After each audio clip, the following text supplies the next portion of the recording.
সোমাশ্রীজ কিচেনে ওয়েলকাম। আজ আমি এই মেঘলা ওয়েদারে ব্রেকফাস্টে নিয়ে চলে এসেছি ভেজ পরোটা আর তার সাথে কাবলি পানির, সেটা আমি শেয়ার করছি। প্রিপারেশন রেডি করে রাখার আমার আইটেম, সর্ষের তেল গরম হয়ে গেছে। এবার গোটা গরম মশলাটা ভেজে পেঁয়াজটা উপর থেকে দিয়ে লাল করে ভেজে নেব। ফ্রাই করে রাখা পনির আমি ভেজে তুলে নেব। আমার ভাজা হয়ে গেছে, এবার তুলে নেব। পেঁয়াজটাও এদিকে ভাজা হয়ে গেছে পুরো লাল করে।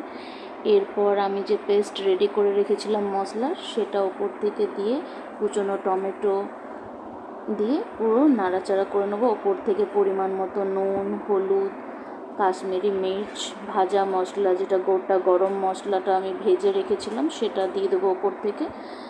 তারপর নাড়াচাড়া করে নেবো হালকা হালকা জল দিয়ে, যাতে মশলার গন্ধটা না বেরোয়। পুরো নাড়াচাড়া করা হয়ে গেছে, মশলাটাও হালকা হালকা কষা হয়ে গেছে। এবার ওপর থেকে আমি বয়েল করে রাখা কাবলি চানা দিয়ে দিলাম। তারপর এটাও নাড়াচাড়া করব। ওপর থেকে বয়েল যে ফ্রাই করে রাখা আলুটা ছিল সেটাও দিয়ে দিলাম ম্যাশড করে।